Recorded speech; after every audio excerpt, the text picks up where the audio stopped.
the sunshine of her life. I'm gonna start this video because I don't know where it's gonna go. Maybe I'll just delete it. I think it's important though at this point. It's a subject that I don't know. I don't think a lot of people talk about. I don't think I've ever seen anybody talk about it. Maybe it's something that shouldn't be talked about. Maybe it's just a personal thing, but for me, the idea of switching to van life is something that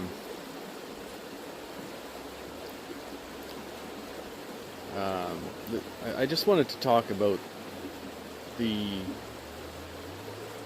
socio side of the situation. A lot of people in virtually probably about 99% of people in our society don't really understand, think about it. They're all part of the rat race, and it's just the way our culture is. Moving forward, gaining wealth, and buying a nicer house and a bigger whatever it is, and that's what we see as moving forward.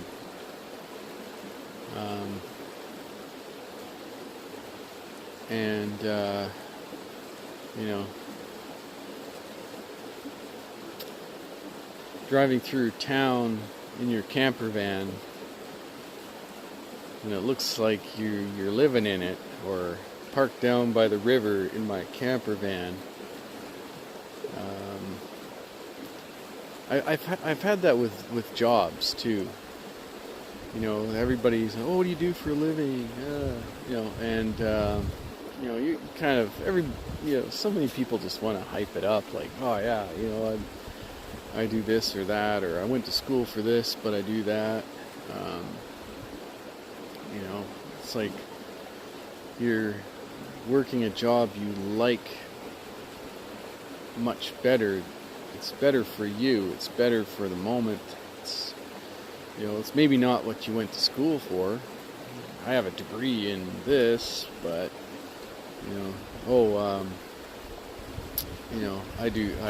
I'm doing this right now, but I went to school for that. I've got to you always got to put that in there, because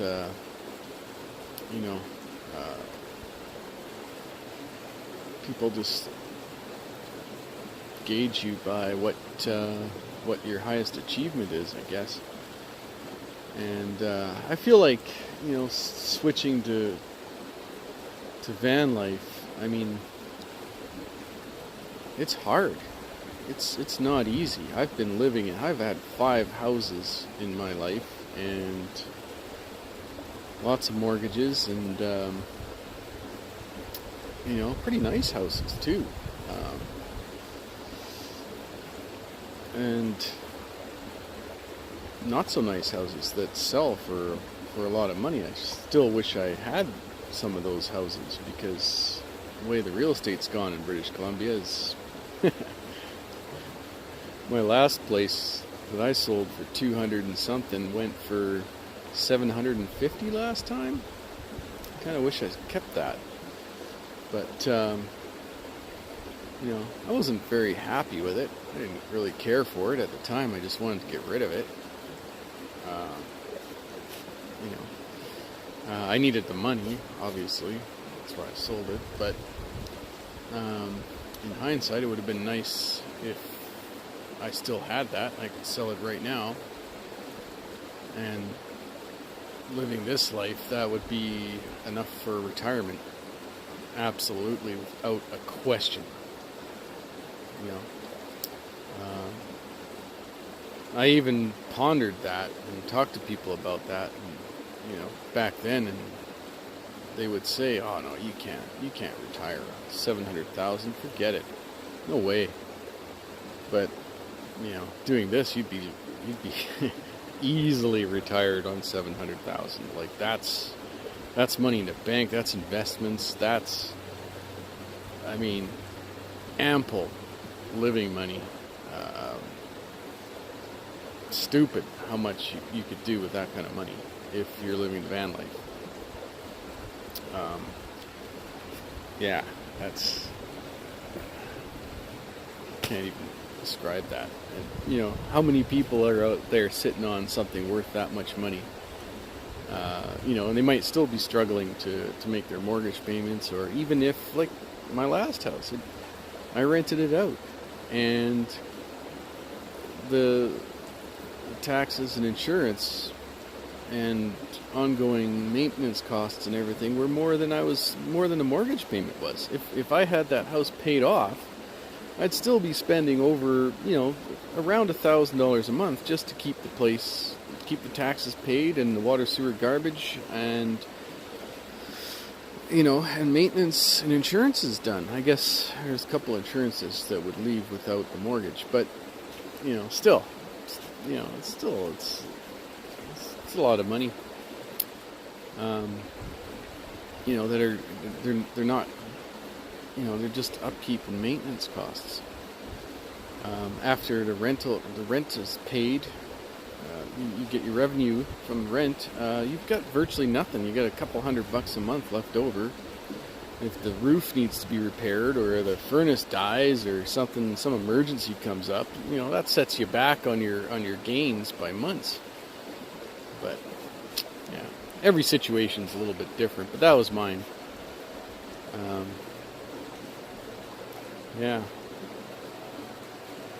And that's not even with condos and strata fees and stuff like that. That was cheap taxes, actually. But yeah. Anyway, this is what I was getting at is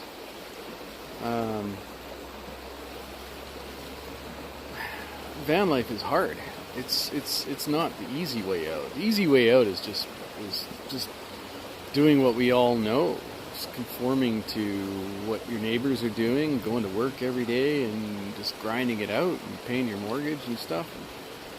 And, at the end of the day, you're like, what am I working for? Where's all this money going? It's just going to all these things that you need to pay for to live, a lot of us are above that. I know that, but a lot of us aren't. I used to run my own shop, and I'd have these well-to-do couples coming in, and it was a furniture shop. I'd be selling sofa sets and stuff like that for like $3,000, $4,000, $5,000, and these couples coming in would be arguing like right in front of me about their finances. Their credit cards are maxed out, blah blah blah. I had this one bank manager come in and borrow on our financing plan, which was like 29% interest or something for, I can't remember what he bought, but this is these are the people you think would know that that's just a waste of money. That's a bad idea. If you can't afford, if you got to buy something like a couch on 29%, you're definitely pushing your own limits, right? You think that the people that are taking advantage of those kinds of scenarios are destitute or just making bad life decisions, which I guess these people are. Maybe you just think, he's a bank manager, he makes good life decisions, but I don't know. Not sure. Now, I guess, he took advantage of the 90 days or whatever it was, free interest, but I don't know, man. I bet you he was making payments on that for a while. I wouldn't be surprised if he got dinged the full amount on that. Anyway, and then other couples that just, yeah, they'll freak out right in front. Big spats going on right in front of me. I feel terrible. The wife wants a new couch, new living room set. Husband says, no. Look at our credit cards are all maxed. Everything's maxed. What are you doing? Why are you buying this? You know, get freaking expensive cars sitting out front. And I don't know. I don't remember what kind of house they had, but, you know, I mean, I would do deliveries all the time to, you know, these people that are at the end of their rope, and they got this huge, expensive, brand new house and a couple nice cars in the driveway. You think these guys have got it sorted out when you're driving through the neighborhood and checking it out, but, you know, really they're right at the end of the line, you know. And they're near retirement too. These people aren't young. They're not like in their, you know, early 40s or late 30s doing this, or late 20s or early 20s. Like, you know, I have lots of young people. You know, I mean, you expect that from them. They're like pushing the limit everywhere they go because, you know, they're starting off in life and whatever, right? But you know, these people are damn near retirement and they're still fucking pushing it like that. It's bizarre. But, you know, I think these are the people that I would feel self-conscious about as I roll in my camper van, you know, living down by the river. But, you know, I mean, I think what I'm trying to say is that a lot of the challenge to switching to van life and away from our norm in our society is that, you know, it's a big mental hurdle. It's a big, you know, how do people look at me? Because, you know, all these people are like me, right? I'm unlike, you know, still grappling with that situation. I mean, I've thought about it a long time. I'm pretty hard-headed. Like, I don't really care what other people think. You know, if everybody does at some point, if you think about it, you know. But I may laugh at this video 6 months, 8 months, a year, 2 years from now. I don't know, but hopefully that's. I probably will laugh at this video, but I hope I post it anyway because it's the bloody truth about the way I'm thinking. And even if that's embarrassing, even if, you know, years from now or months from now or weeks from now this is embarrassing, I'm still gonna post this video anyway because, you know, this is it. And I bet I'm not the only person that thinks this way. You know, maybe one of few. I don't know. Maybe I am the only one that thinks this way. I doubt it, but maybe. I think it's worth getting this video anyway.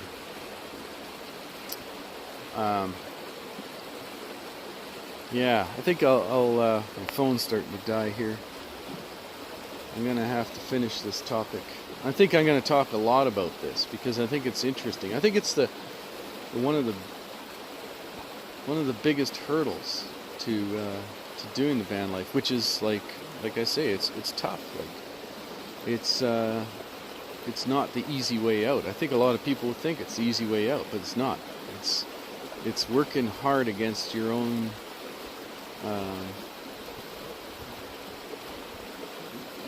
beliefs that have been bred into you in this society, and that's a big hurdle. And I think on the other end of that hurdle is something that is very positive,